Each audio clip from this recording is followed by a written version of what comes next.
Is anyone else concerned that this company might actually be real? Just might be real. The Belko experiment is written by James Gunn, and basically it follows a bunch of workers. They work at this big company called Belko, and they it's based in Colombia, I believe, and they just sort of find jobs for Americans or something, or someone finding jobs for something, and they work for the government until one day where they're basically put into this sadistic Hunger Games-esque thing where hey, you got to kill 30 people in 2 hours, otherwise we kill 60.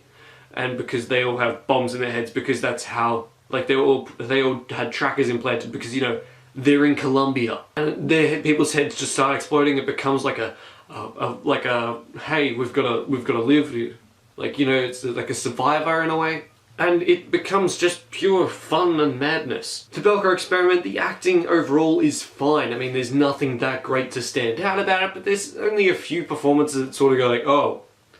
Right, we'll just push that off to the side. I mean, Sean Gunn is in this movie. He's the brother of James Gunn. He plays he's like the on-set Rocket in the Guardians movies. He's also Kraglin in the Guardians movies. But his performance here was really out there. He plays pretty much a guy that I think is only on weed for the entirety of the movie, and his friend as well.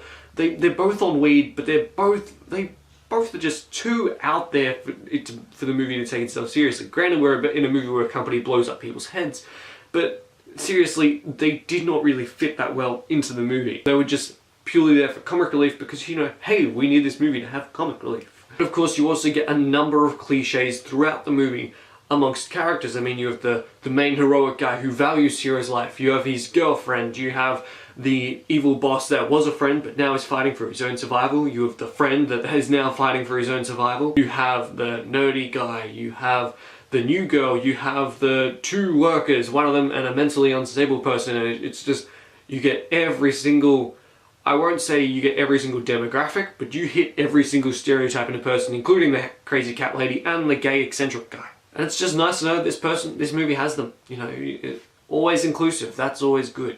And as much of the Belko experiment as it tries to be sort of a horror thriller sort of thing, it does hit the thriller aspect, but it just becomes more of an action thriller without that much horror in it.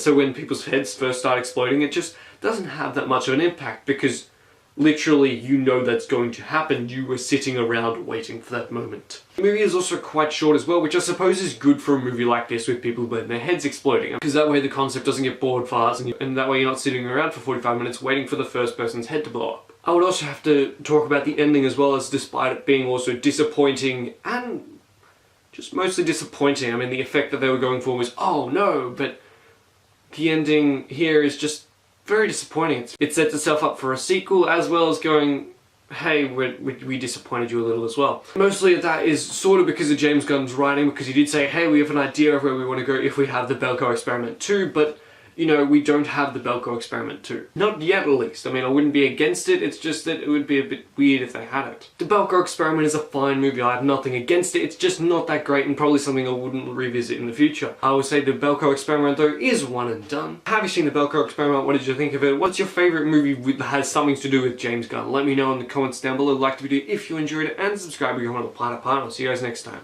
Bye. Oh wow, you made it to the end of the video. Good job. How about you click that subscribe button for more content? Or click one of these two videos. Either one's good enough.